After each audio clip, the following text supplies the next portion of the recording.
Ito mga guys, na makikita po natin yung kung paano tayo magkabit ng gate grills na walang abang.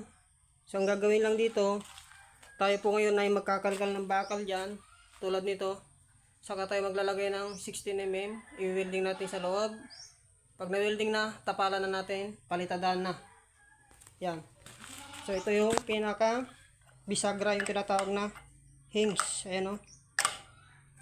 Nakikita natin mga ka-followers. So ito na ngayon yung pinaka gate grills niya. Ayan. So maganda po yung kanyang play. Kikita po natin yung kanyang play. Ayan.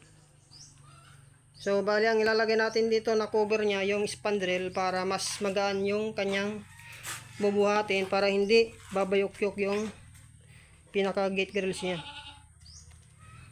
Ayan, yung mga diskarte para tayo ay makapagkabit ng gate.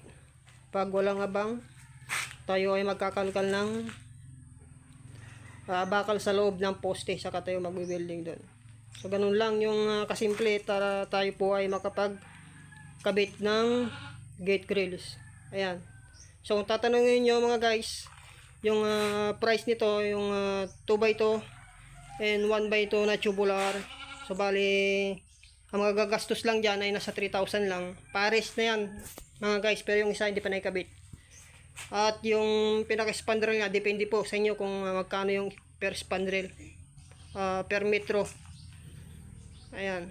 So ang materialis lang nitong maabot, baka wala pang 5,000. Meron ka ng ganitong gate grills. So antabayan na natin yung update ng gate grills mga ka-followers.